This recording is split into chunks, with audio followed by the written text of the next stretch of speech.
Okay, we've got 1:30, so why don't we get started? Good afternoon, research methods. Good afternoon. Wow, that's a pretty good response. Welcome to Wednesday of week number 7.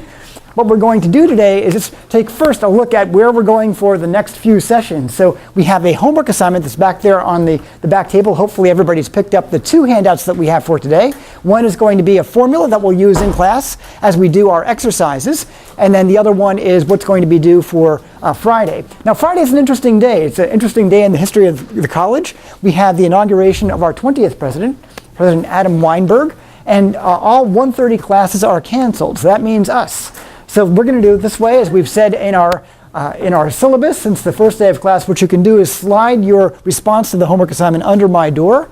Before 1:30, you can do that any time during the day that you want, but they're due there at 1:30. And we can check on when the activities actually start. I think the ceremony starts at 2:30, but many of us have to be in academic gowns lining up at 2 o'clock, and they're going to march us around for a little while before they bring us over to Swayze or wherever it is that they're bringing us. So all 1:30 classes are stopped in preparation for what I think is a 2:30 start time for the inauguration ceremony. So we hope that you'll come to the ceremony, and I just thought I'd mention that so that you know that we're not going to have our regular class for that day.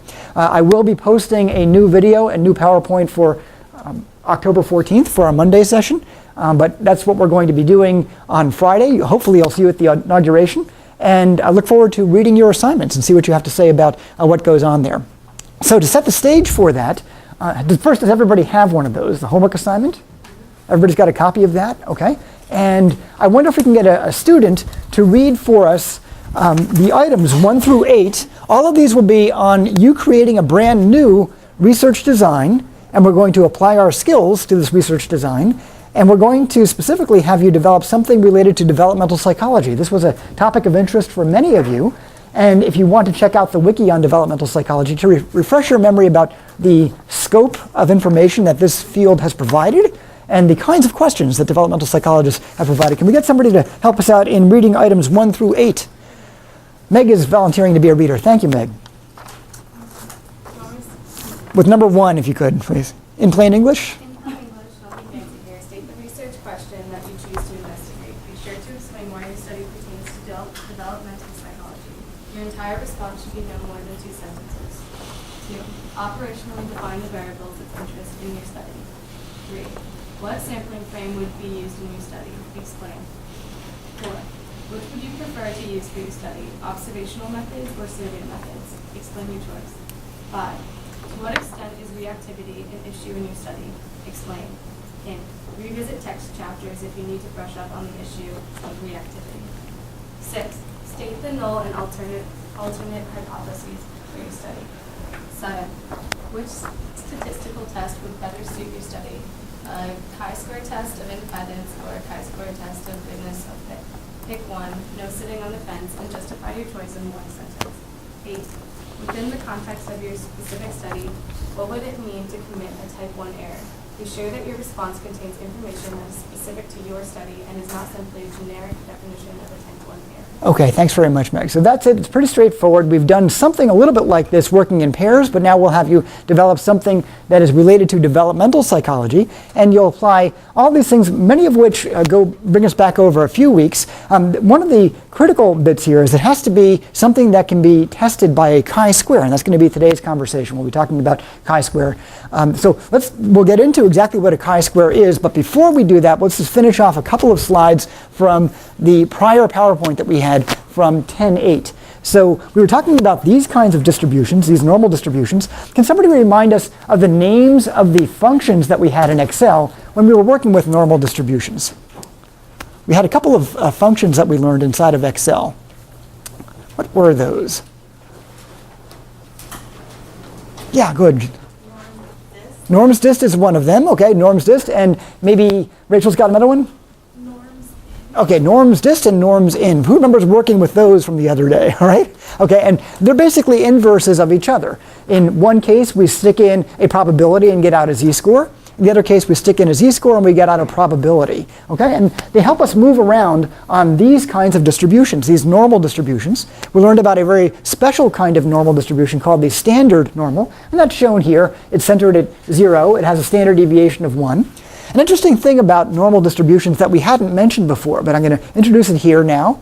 as a new piece of information is that in principle, the normal distribution actually ranges all the way out to positive infinity and all the way down to negative infinity. Okay, in principle. In practice, it might only be the case that it goes up about 3 standard deviations and down about 3, but in principle it goes off infinitely. Okay, that would be the mathematical range of the normal distribution. What we're going to be doing in just a moment is contrasting that normal distribution with today's brand new distribution, the one that we read about in the handout for today and also on the video. We'll be talking about a chi-square distribution, which you can see is positively skewed. So we'll come back to that in just a moment. One of the things we did want to point out, though, is a very important number for us. And the number that we hadn't really emphasized the other day was 1.96. Okay? Now, why is 1.96 important? It turns out that that's the z-score that is associated with our alpha level. We've already mentioned a few times that the alpha level of 0.05 is one that's very important to us when we're doing statistical testing in any of the sciences, including the science of psychology. And we can ask, what is the z-score associated with that particular alpha level? And that z-score was either positive or negative 1.96. Okay? And then what we can do is we can say, well, sometimes we want an even smaller probability of a type 1 error. We're not satisfied at 0.05. We want a more stringent criterion. We might come down to 0.01 or even to 0.001. To get to those alpha levels, we need even more extreme scores. In this case, these would be even more extreme z-scores, and they would go out maybe to 2.58 and its negative counterpart, or 3.30 and its negative counterpart. Okay, so it depends on how much risk we want to take. Typically, a scientist will say that we're satisfied with a risk of 0.05 for our type 1 error. Okay? So who's okay with that relationship between alpha levels and z-scores? Is that okay? So we spent some time on that yesterday, and that's always related to this norms in, norms dist kind of function. To help us set the stage a little bit for that, I hope to give you a very memorable diagram. Can somebody tell us what's going on here? I mentioned this in the video. Yeah, so what kind of dance is that?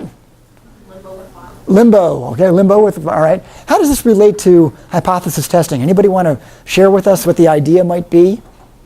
I mentioned this in the video.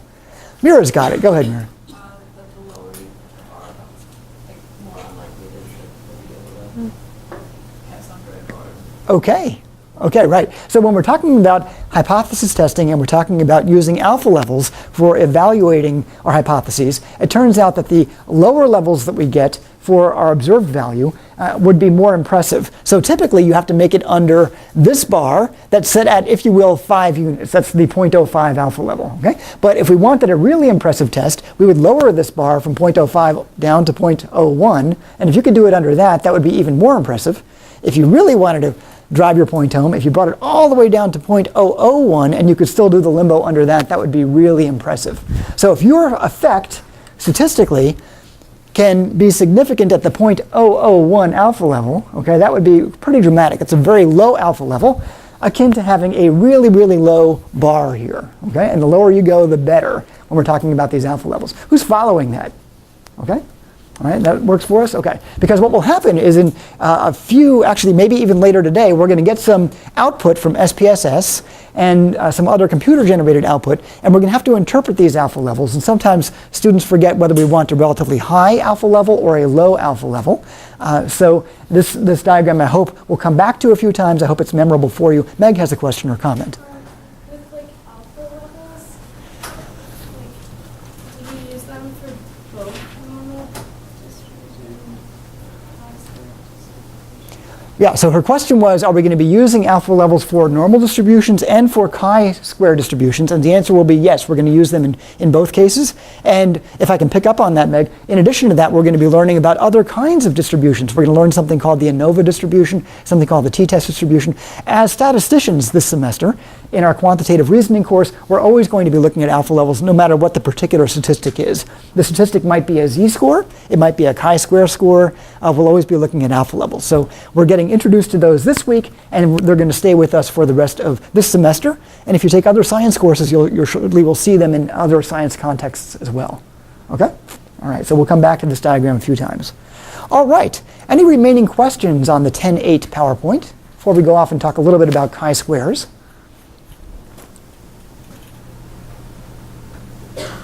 Okay, real good.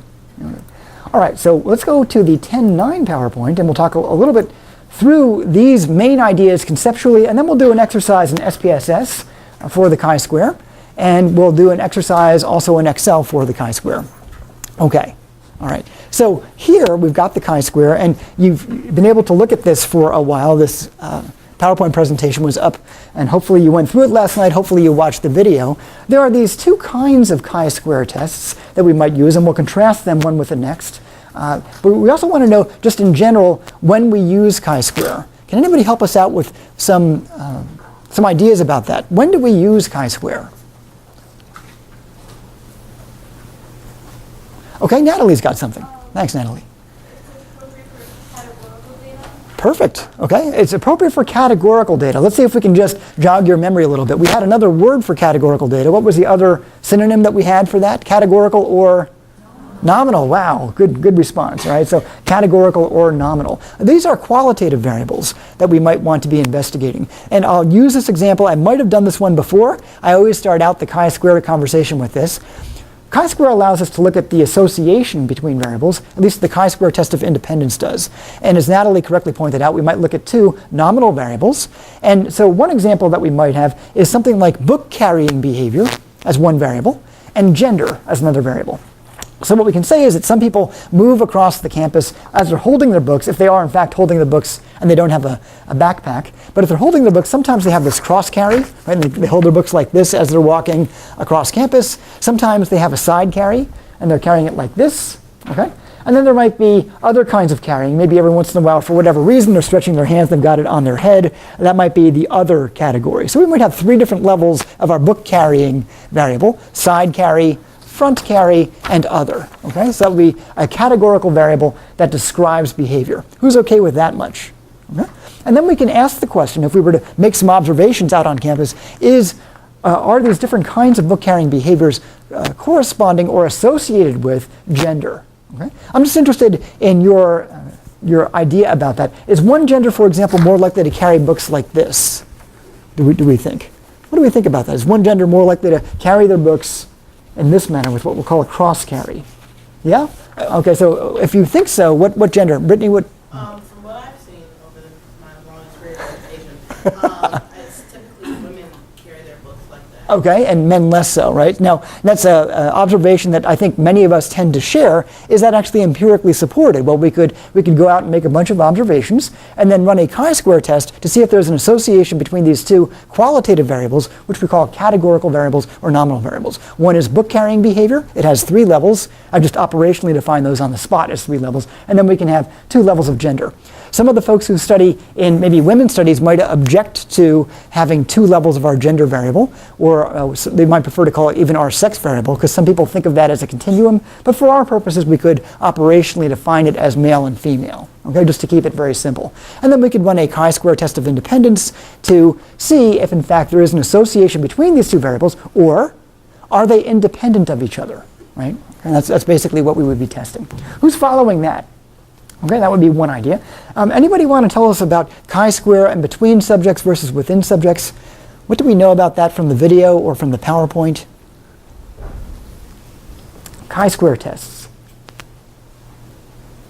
Between subjects, within subjects, both, neither. Thanks, Jenna.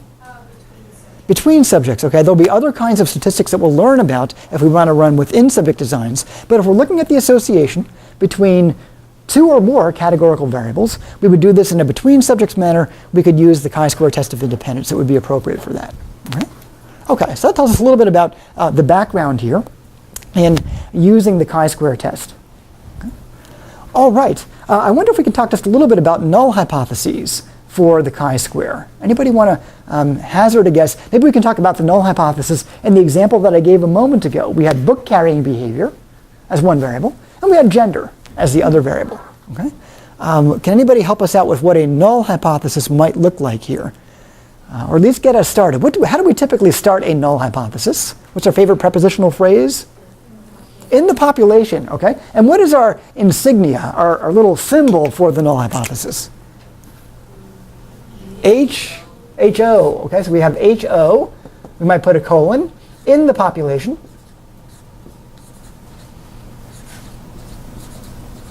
Okay, we're rolling now.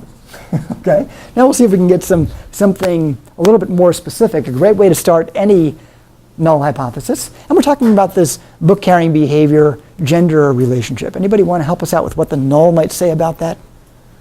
Okay, thanks, Sasha.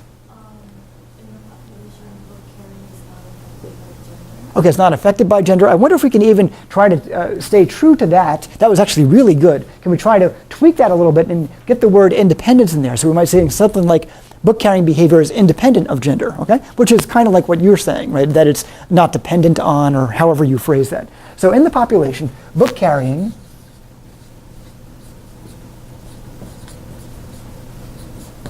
behavior is independent of gender. Okay. I won't write the whole thing out, but we could have an alternate hypothesis. If we did have an alternate hypothesis, what would its symbol be? It wouldn't be HO. It would be H1, okay? It would also start out in the population. And what's cool about that is we typically, and we'll do some of these in Excel in just a moment, we'll actually have you type them into Excel. We just copy that over and we stick in a word not right before, for example, independence. So in the population, book-carrying behavior is not independent of gender, okay? Who's following that? Okay? All right, so we have a null hypothesis, we have an alternative hypothesis, and we can use a chi-square test of independence to look at the association between these two categorical variables. Okay? All right. So here's the many examples that we give. We develop some of the background. We talk about these contingency tables, okay, inside of the video and inside of our PowerPoint presentation. We talk about the contingencies, the observed and expected values, and so forth. Okay? Let's see. Well, let me ask, does anybody have any questions about those observed and expected values? Please, thank you.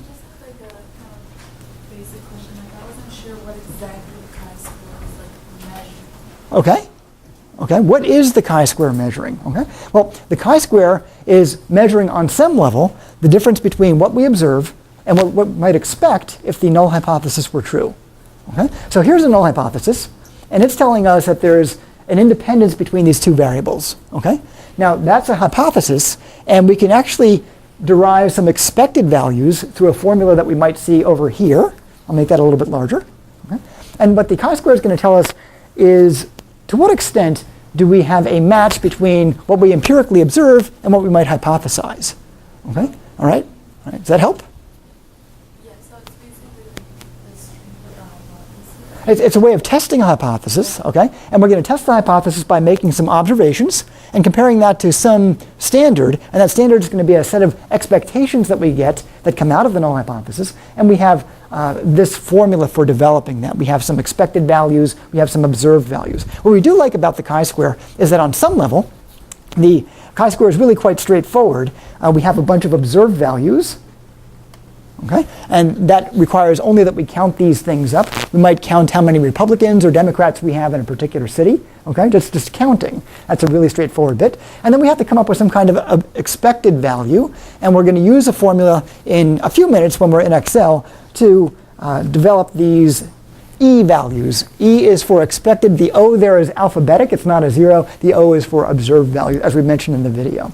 Okay, go ahead, Meg. Do you feel like, to what extent, like, that we have like a match between one? The observed and expected values. Okay, so our O's and our E's. Okay? Right, so that's what's going to be compared here in our chi-square. We're going to compare those and see how we do. Okay? To set the stage a little bit, we're going to look at a possible distribution of chi-squares. Okay? So here's our chi-square statistic. This is probability on this axis. And as usual, we're going to be looking for some critical region. We're going to need to understand whether the value that we get for a chi-square is a pretty typical kind of chi-square value, occurring very frequently, or does it occur just maybe 5% of the time or less. So this will be the upper 5% over here. 5% is to the right of this cutoff point, and 95% is to the left of that cutoff point. And this will be some critical value that we'll be able to derive in a few moments once we start looking at inside of Excel.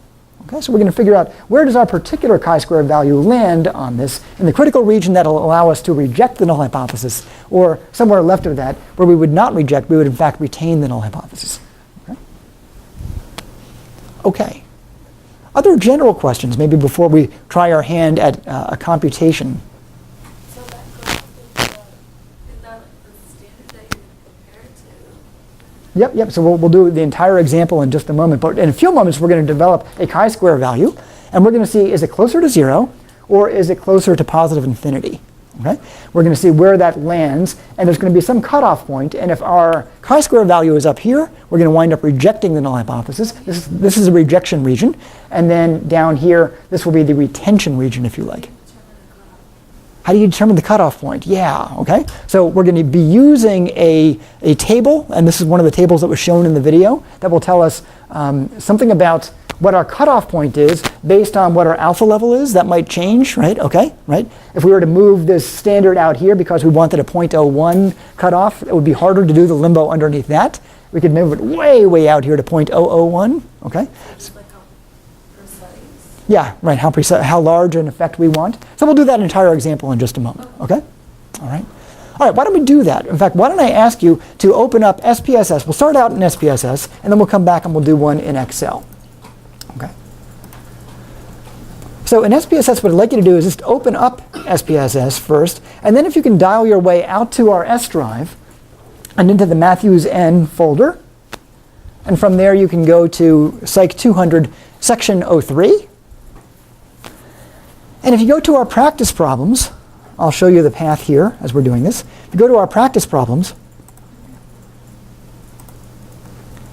you'll notice that there is a brand new folder that says NSSE or NESSE data.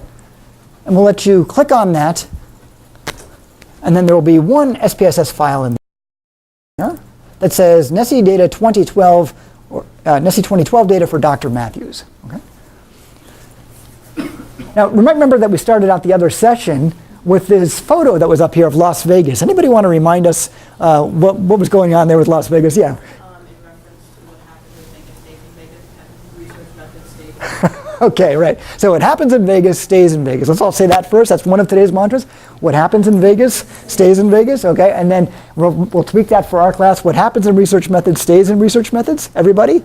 What happens in research methods stays in research methods. So now we're looking at some real live data. We didn't make these up. These are Denison data. And some of these folks actually might be in the room. There's no identification here. We'd have no way of identifying any particular individual. Some of these folks may have graduated, okay? But this is what the data set looks like. Let's just scroll around and then we'll do a chi-square with this. See if we can put this into context. Why don't we join each other on the variable view? Okay. And I'll close the door to get rid of that siren.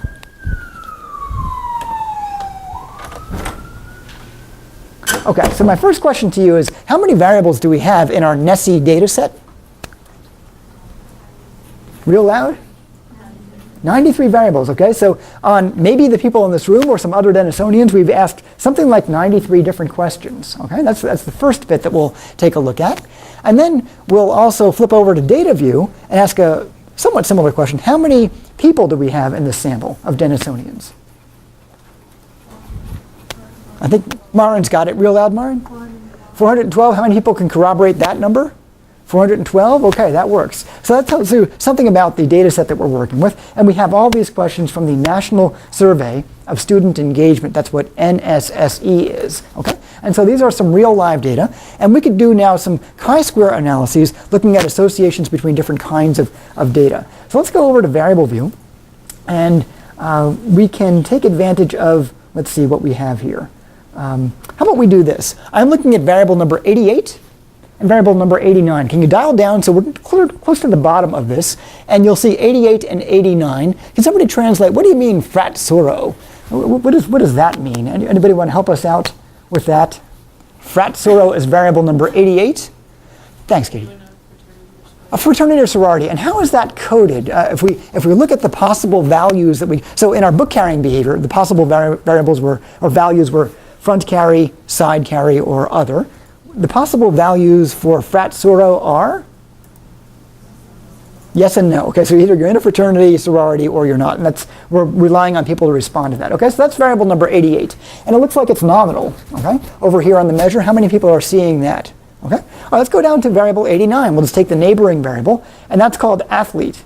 And then if we expand the label a little bit, we get a fuller description of each of these. Something like, are you a student athlete on a team sponsored by your institution's athletics department? By the way, we asked this of Denisonians, but this question, the same set of questions is asked nationally. Okay, so that's why they use your institution, right? They don't name your institution. And then how is that coded? That's also yes, no. So we have what we might call, if you will, a 2x2 cooking here. Can somebody tell us why this would be a 2x2? If we were to look at frat Soro and athlete, why would that be a 2x2? I think I hear it. Okay, right. There are two options in each of our two variables. It's a yes-no qualification on the fraternity, sorority dimension. It's a yes-no distinction on the athletic variable also. Who's following me there? So what we can do is a simple 2x2 chi-square, because these are nominal variables, and we can look to see if there is an association. Now, before we do that, I'm just curious again, as Brittany mentioned a moment ago, she thought that there probably was an association in book-carrying behavior and gender, and a lot of people were agreeing with that. We actually don't have any data on that. That was just an example to get chi-square going. Now we really are going to take a look at some real live data, and I'm curious to know whether you think there's an association or not here. Before we do that, before you think there's an association, let's get it up on the board. Okay? Let's see if we get in the population. I'll give you that much. Can somebody help complete this for variables 88 and 89? How might we tweak that? HO in the population.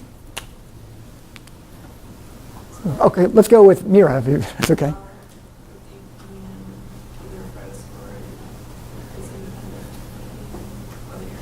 Okay, right, and we can abbreviate that a few different ways, but that was right on track, right? So we could say that something like in the population, and in this case I think what we mean is in the Denison population, but we'll leave it at in the population.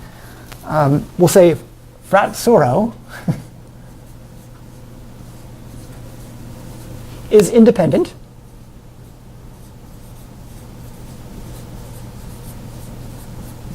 of, can I call it athlete status?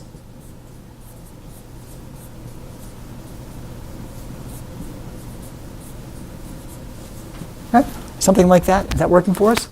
How would we tweak that to get to the alternate hypothesis? What's our word to tweak? Not, okay?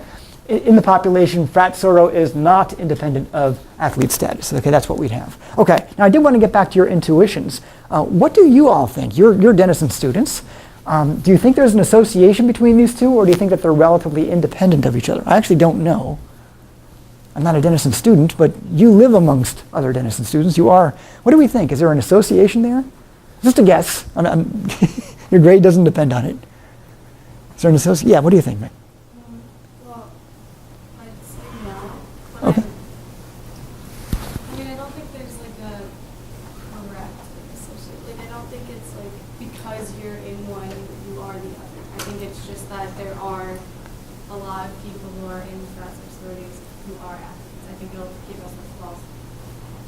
Well, okay, maybe not a false positive, but you think that there probably is an association. I think you're suggesting it isn't causal, right? There isn't anything about being an athlete that causes you to be in a fraternity. But the chi-square won't tell us that. It will just tell us whether there's a statistical, is there a correlation there, an association? And unlike the R value, which we use to learn about these scale variables, we can now use chi-square to tell us about the nominal variables. So is there an association? We're not making any claim yet about causation or not, but is there an association? How many people think there will be a statistically significant association? Okay. How many people think there will not be a statistically significant association? These two are pretty independent of each other. Okay, so I think we had slight inclination toward they are going to be related. By the way, if you think they are related, can we specify the direction? I'm just curious how you think the direction would be. That if you're an athlete, you're more likely to be in a fraternity sorority, or you're less likely? Assuming that you're an athlete, we think that you're more likely is what some people are. Okay, all right, well, why don't we see how this goes? All right, so as you might remember from one of the PowerPoint slides, we're going to now do some clicking inside of SPSS. Before I do that, let me just go around the room very quickly and see, does everybody have this up? How many people have SPSS up and tuned into the right bit? Okay, so let me ask how we might get this analysis going. Anybody have an idea for a first good move for the analysis?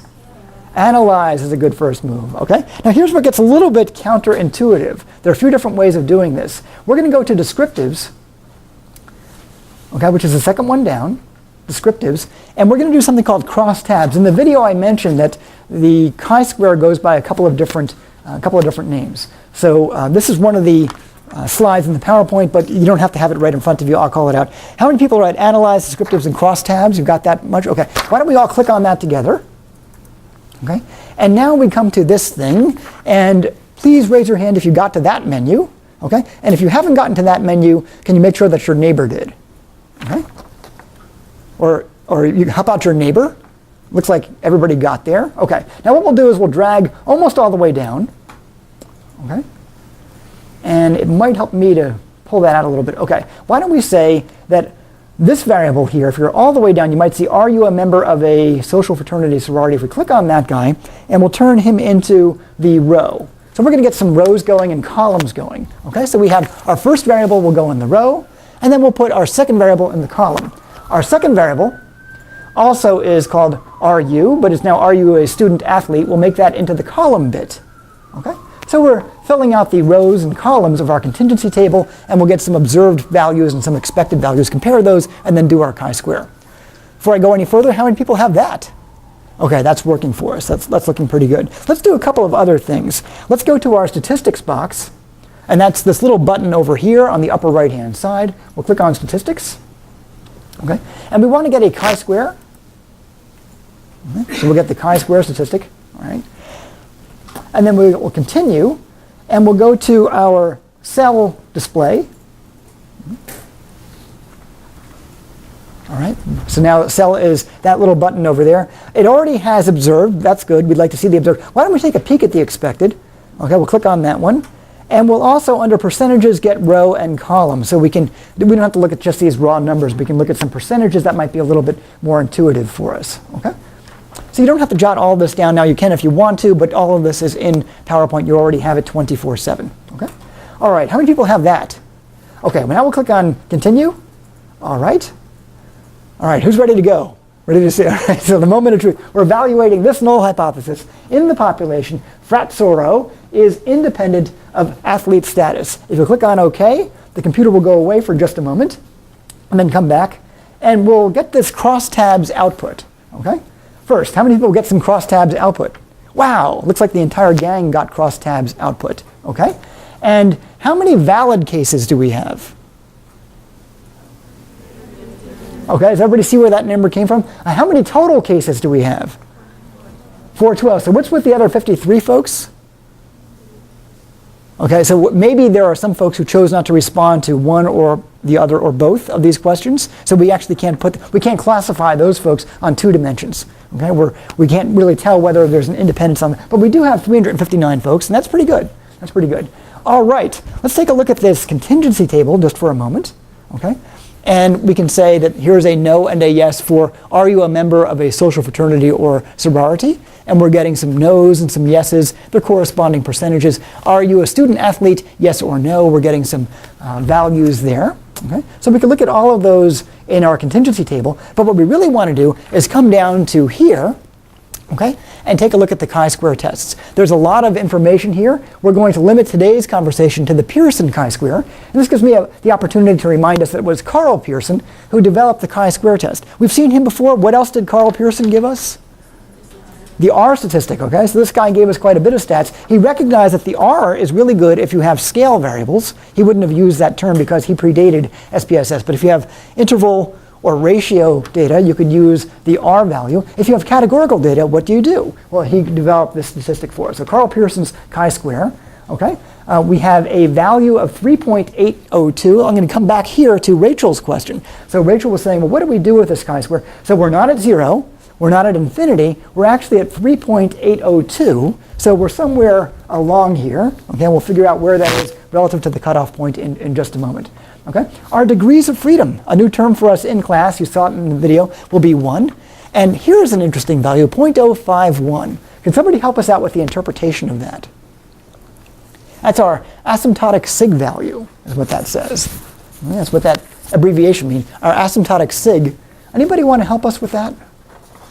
This is the first time we're seeing it this semester, although it was in the video, so this might be newer for us. How many people are not sure what to do with that? It's perfectly okay. Most of us are not sure what to do with that. Let's see if we can talk about it. What was that picture that we saw with the dance and that limbo thing? How did that go? What was it? Why did we have that picture? Where was the limbo bar set in that picture, so to speak?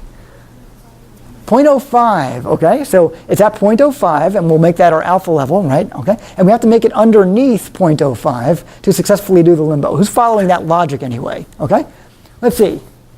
This turns out to be, the asymptotic sig turns out to be the observed alpha level, okay? Did we make it underneath 0.05? We just missed. Missed it by that much, okay? Had this been 0.049, hypothetically, which is pretty close to what we got, but 0.049, that would have put us under the bar, and that would have put us out here into the rejection region, okay? And we'd be able to reject the null hypothesis. The null hypothesis was that these two are actually independent of each other. But we actually just missed, we don't have quite enough evidence to reject the null hypothesis. So in this case, we're going to wind up retaining the null hypothesis. Who's following that? Okay? All right, so pretty cool. So actually, if we were to look at this this chi-square value, we got really close to this, but we actually didn't make it to the other side. We're like right about here. Okay, so we're just shy of rejecting the null hypothesis, but strictly speaking, we didn't make it, so we're going to have to retain the null hypothesis. And you can have all kinds of arguments here. You might say, well, here we're rounding, and SPSS, by the way, always rounds to 3 digits of precision. Suppose it had rounded to 2. It would have been 0.05, and usually when you get to 0.05, we give it to the researcher. We say, okay, you can reject the null hypothesis. But now we have 3 digits of precision, and we really didn't make it under 0.050. We came as close as we could, but we didn't get there. So we're going to wind up retaining the null hypothesis. Okay? Who's all right with that? Okay, real good. Questions about any of that? Go ahead, Rachel.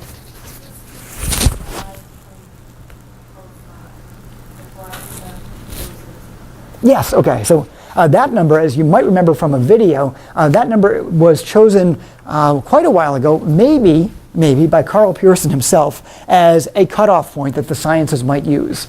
Okay, so it was chosen as a standard, but it is constructed by scientists. We could choose to use some other number. For example, we might not use 0.05, we might use 0.01, we might use 0.001. Typically, we use 0.05 to get an analysis going. If we had used 0.01, we would be in even worse shape. We're even further away from 0.01, and we're really, really far away from 0.001. Okay? So at this sort of baseline level, we just missed it. Okay? All right. All right. Questions or comments on any of that? Okay, why don't we try to get an analysis going inside of Excel? So we'll put SPSS away for the moment, but if you still have your S drive open, I wonder if you can dial out to the S drive, and we'll go to the chi-square problem. So we're within the practice problem set. We have a bunch of chi-square problems. And the one test that we're talking about so far today is the chi-square test of independence. That's as far as we're going to get today, the chi-square test of independence. There's another one called the goodness of fit, and we'll pick up with that on Monday. But today I thought we might have a chance to at least get something started. We can at least get the chi-square test of independence started inside of Excel. Okay. So I'll let you dial out to that. And while you're doing that, I'm going to put something else up that will come back to one of Rachel's earlier questions. You don't have to call this one up, but I'm going to show it here, and you can tell me whether lights on or lights off is better. Off? Okay, all right, so if lights off is better, this is what we call the critical value table, okay? And you don't have to memorize this. It's just out there on the practice drive for your viewing. But you might remember that we had 1 degree of freedom. Does anybody remember that? We had 1 degree of freedom in the output, okay? The critical value that we'd have to reach is 3.84. That means we can't have a 0, we can't have a 1, a 2. We need to be at 3.84 or higher to land in the rejection region. Okay? That's where we'd have to be. And I think our value from the SPSS output was like 3.8 even. Right? So we just missed. Okay? Now you can see as the degrees of freedom change, then the critical value changes also. But the critical value is basically the value that you have to beat. In terms of the chi-square statistic, you can think of it as being inversely related to this 0.05 alpha level. Okay? All right. All right. So we'll come back to that as we need to, but I want to see by a show of hands how many people have this one open. They've got the chi-square test for independence open. Okay? That works. All right. So we have 11 minutes. We might make it all the way through. We might not make it all the way through. So what we'll do is we'll get started on this, and if we don't finish, we'll just save it, and then we'll pick it up during our next session. Why don't we think about first what the variables are in this particular case. We're on problem number 1, And the question is posed up in cell A1, and it says something like, we want to know whether there's an association between attitudes toward affirmative action and one's political party. Okay? And we'll test the association at the 0.05 alpha level. Okay? So we can say that the political party is categorical. Right? That's a nominal variable, Republican and Democrat. Who's all right with that? Okay? Is that working for us? Good. And then there was an expression a few years back for the people who were very into this issue. Some people said that affirmative action should be retained. It might need to be modified, but it should be retained. Mend it, don't end it. And some folks wanted to end affirmative action in hiring practices, and they would say, end it, don't mend it. Okay, so these people are friendly to affirmative action. These folks are not friendly to affirmative action. We can ask whether there's an association inside of our sample. So we're looking at two qualitative variables. We're looking for an association between them. And why don't we go inside of Excel and begin by spelling out our null hypothesis. Okay? So you tell me, you direct me, what is my symbol for the null hypothesis? HO, Rachel's got it, okay? And I'm going to put HO there. I'm in A4, it doesn't really matter if you're there. I'll put in a colon. I need everybody to tell me my favorite prepositional phrase. In the population, okay? Why do we say that again? I mean, is that just some kind of a tick that I have? I have to say it all the time? What is the deal with in the population? We're drawing an inference about the population from the sample, okay? So we have a sample here, but we're hoping to draw an inference during our inferential statistic, or using our inferential statistic about the population, okay? So in the population, attitudes toward affirmative action, and you can call that AA if you want, attitudes toward AA are independent of political party.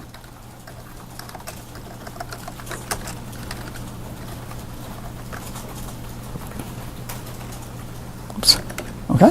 That's what we have there. Something like that, and on an actual test, spelling wouldn't count. It's okay if you've got some typos in there. But what will matter is I want to see HO, I want to see in the population, and I want to see some statement about independence between the two categorical variables. Okay? Can you all put your cursor right on that same cell again? Maybe it's A4 for you. We'll do a Control-C. We haven't done that in a while.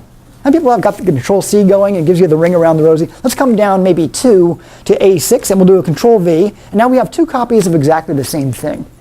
We have two copies of the null hypothesis. How many people have that? Two copies of the null. Okay, so the reason that you might want to do this on a test is this might save you some time. Can we tweak the second one and turn it into the alternative hypothesis? How would I do that? So it's going to be a not, right, over here. So attitudes toward AA are not. Okay, we can make that capital. Kind of like a sarcastic 12-year-old. They say not. Okay, that's what we're going to be doing with our alternative hypothesis. I also need to turn O into H1. HO becomes H1. In the population, attitudes toward AA are not independent of political party. All right? Who's got that? I'm going to pause here and see if we have any other questions before we start our computation. And to get our computation going, I'll ask you to take out, we'll do this one. Okay? We can use actually either side, but we'll do the formula for the test of independence, okay? Because we're asking about whether these two variables are independent of each other. Okay? Okay, to get this going, we're going to pull out something called marginals. Marginals are just, that's a fancy word for total. That's all that is. So we're going to get some row totals, and we're going to get some column totals. So if you'll join me by clicking over here next to the word Democrat, I think that's cell F10. We'll call this now row marginal, and all that means is row total. In many software packages, when we're getting row totals, column totals, they call them marginals. I think that was the terminology from the 1950s or something. Okay? And here I want to get a total for the people who are in the mend it, don't end it category. I'll say that this is equal to, and I'm now in cell number, let's see, where am I? I'm in F12, equal. I'll say sum. I'll open a left paren. And I'm going to click on this one, and I'll click on the next one. And I get a sum of 40. How many people can corroborate that number? Okay, so all we've said so far is that 10 plus 30 equals 40. Okay? All right. So we have 40 people who say mend it, don't end it. Okay? I'm going to do a copy from here. I wouldn't have to do it that way, but I'm going to put my cell right, or my cursor right on that cell. I'll do a Control-C, and I'll come down to the end it, don't mend it line, which is row 15, and I'll do a Control-V, and I'll paste in that spatial relationship, just like I did in earlier Excel exercises. And I'm now summing up these two guys, 20 and 40, get me to 60. Genotypically, I'm taking the sum of D15 and E15. Show of hands, who's got something like that? Okay, so we've taken now a row marginal. Why don't we get some column marginals to develop this? I'll save that along the way. If we can leave a space or two, why don't we come down to maybe row 17, and we'll put in a column marginal. Spelling doesn't count. All that means is column totals, okay? And I'm going to make a summation again. I'll start out with equals sum. I'll open a left paren, and I'm going to ask you to stop there. Can you go equals sum, left paren, and I'm going to ask you to stop, okay? Because what you could do, and this is going to be an error. I'd rather that you not do this, but I'll make the error. Equals sum, you could just highlight over that, and on some level you would say that would work, okay? It would give you 10 plus 20 equals 30. Nothing apparently incorrect about that. In a few minutes, what we're going to do is we're going to start inserting some expected values. Rachel asked a while ago, what does chi-square do? Chi-square compares some observed values with expected values. If I start sticking in some expected values there, that's going to mess up my column marginal. It's going to start mixing and matching the expected and the observed category. So we're going to do this instead. Equals sum, left parenthesis.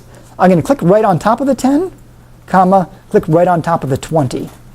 Okay, that was cell D12 and D15. That still works, and I can now insert something over here in a few minutes, and that won't mess up my total. Who's following that? Okay, hate to say it, but every semester I always give this warning, and there will be somebody on our next computer quiz who will do that, and Excel will start yelling at you saying you have something like a circular reference. Okay, so I hope that you'll join me in just clicking on those two and leave open the rows in between. Okay, let's now take that as a control C, and we'll paste that over to here. We'll paste that over to there. Now we have the grand total of Democrats in our sample and the grand total overall. We can even label that as grand total.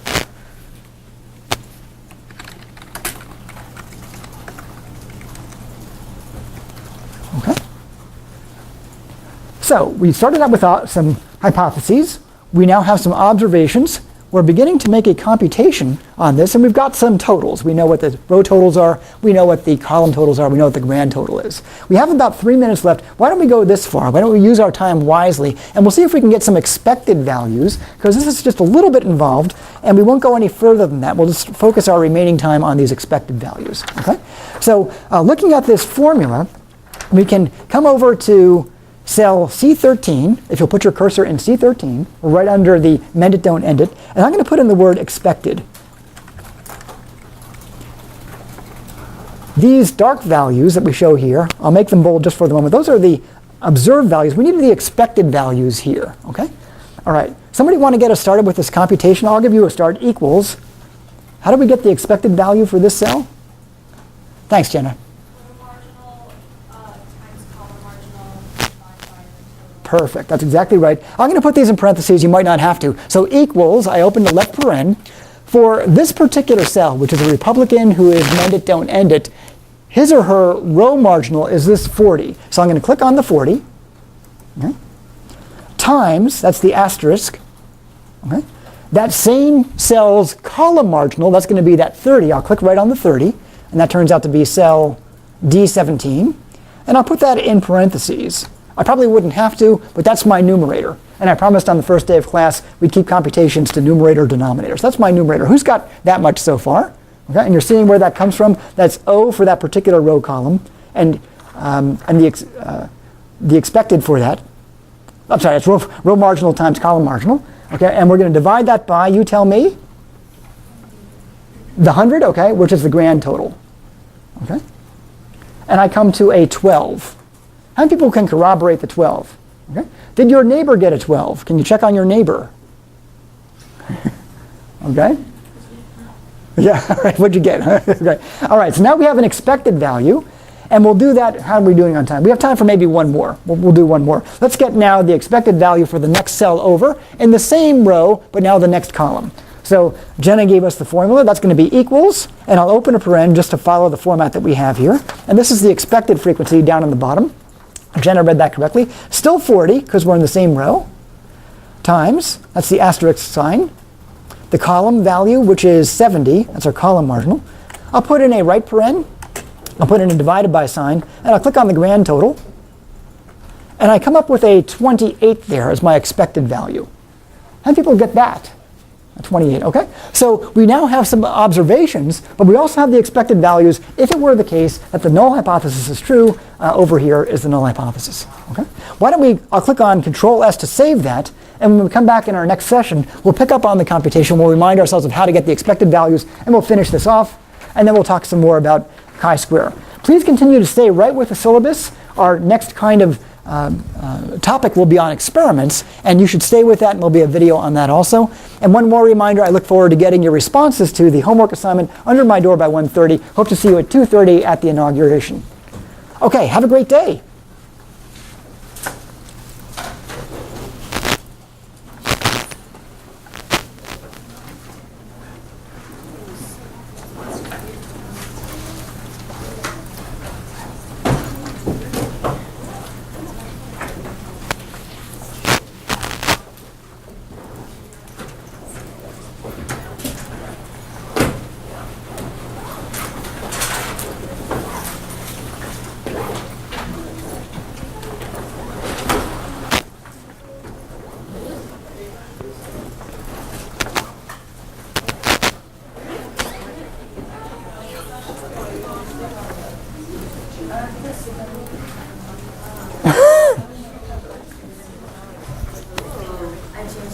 Hey.